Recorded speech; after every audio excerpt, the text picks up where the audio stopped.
दहशतवाद विरोधात सरकार ॲक्शन मोडवर आलेलं आहे। दहशतवाद्यांना धडा शिकवण्याकरता मोठ्या हालचाली नवी दिल्लीमध्ये सुरू झालेल्या आहे।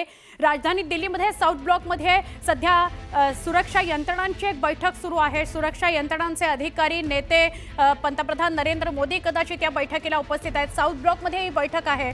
पुन्हा सर्जिकल स्ट्राईक करण्याची शक्यता व्यक्त होते आहे। दहशतवादी आणि आकांना घरात घुसून मारलं जाईल का यावर चर्चा सध्या सुरू आहे। अर्थात आता सहनशक्तीचा अंत झालेला आहे आणि उत्तर द्यायची वेळ आलेली आहे। आम्ही किती सहन करायचा असा टाहो सगळ्या अमित शहांसमोर सगळ्या नातेवाईकांनी फोडला। ज्या लोकांचा मृत्यू झालेला आहे त्यांच्या नातेवाईकांनी। आमचे प्रतिनिधी प्रशांत लीला रामदास यांच्याशी बोलूया। प्रशांत, दिल्लीमध्ये वेगवान घडामोडी दिल्लीमध्ये वेगवान घडामोडी सुरू आहे। महत्वाचं म्हणजे जर बघितलं बैठकांची सत्र सुरू आहे। एकीकडे सकाळी जर बघितलं आपण तर खास करून ज्या पद्धतीने माहिती मिळते की साऊथ ब्लॉक मध्ये केंद्रीय संरक्षण मंत्री यांच्या अध्यक्षतेखाली एक अत्यंत महत्वाची बैठक सुरू आहे। आणि बैठकमध्ये जर बघितलं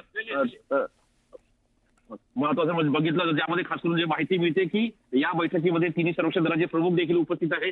एक प्रकारे या बैठकीतून आता सगळ्या दहशतवाद्यांना एक प्रकारे शिकवण देण्याचा प्रयत्न होणार आहे आणि दहशतवाद्यांना निश्चितपणे कशा पद्धतीनं त्यांना उत्तर द्यायचं या संदर्भातला अंतिम निर्णय आजच्या बैठकीत होण्याची शक्यता आहे। त्यापूर्वी ही जी संरक्षण मंत्र्यांची बैठक आहे त्या बैठकीच्या मध्ये जो निर्णय होईल तो केंद्रीय गृहमंत्रालयाच्या बैठकीत देखील असणार आहे। आणि सोबतच केंद्रीय गृहमंत्री अमित शहा आणि केंद्रीय अर्थमंत्री निर्मला सीतारामन ज्या दिल्लीत दाखल होतील त्यानंतर केंद्रीय मंत्रिमंडळाची बैठक सायंकाळी आयोजित करण्यात आली आहे। त्यामुळे ही बैठक अत्यंत महत्त्वाची। आमचे प्रतिनिधी प्रशांत लीला रामदास आपल्याला अधिक माहिती देत आहेत। हेडलाइन्स प्रायोजक राजयोग पेंट्स, आनंद तुमचा रंग आमचा।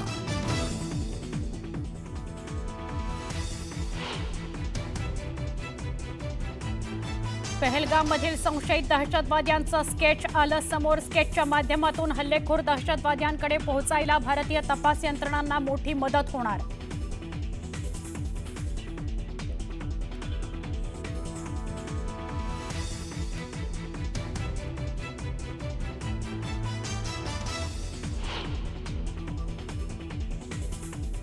पर्यटनाचा आनंद लुटणाऱ्या पर्यटकांवर दहशतवाद्यांकडून अंधाधुंद गोळीबारानंतर बैसरणमध्ये अफरातफरी।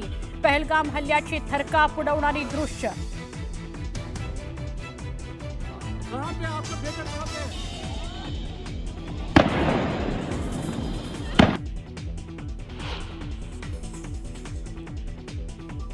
हल्ल्याच्या नियोजनाकरता दहशतवादी 2 आठवड्यांपूर्वीच भारतात आले होते। दहशतवादी राजौरीहून शत्रुमार्गे वाधवनकडून पहलगामला पोहोचले, सूत्रांची माहिती।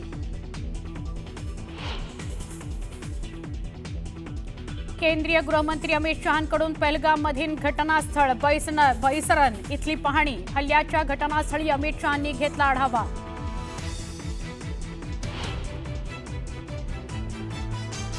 दहशतवाद्यांना चोख उत्तर देण्याकरता सरकारची जोरदार तयारी। भारत पुन्हा सर्जिकल स्ट्राईक करणार का? दिल्लीत घडामोडींना वेग।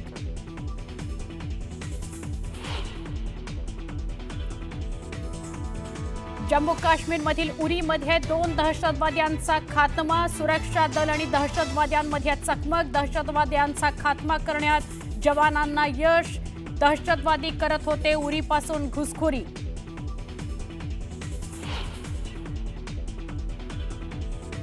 बैसरणमध्ये सापडली काळ्या रंगाची विना नंबर प्लेट असलेली बाईक। दहशतवाद्यांनी हल्ल्याकरता याच बाईकचा वापर केल्याचा संशय। सुरक्षा यंत्रणांकडून तपास सुरू।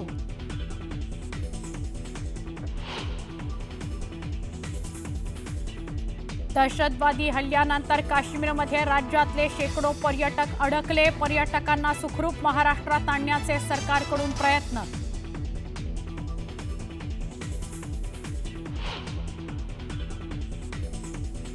अमेरिकेचे राष्ट्राध्यक्ष डोनाल्ड ट्रम्प यांची पंतप्रधान मोदींसोबत फोनवरून चर्चा। काश्मीरमधील हल्ल्याचा तीव्र शब्दात केला निषेध। दहशतवाद विरोधात अमेरिका भारतासोबत, ट्रम्प यांचं आश्वासन।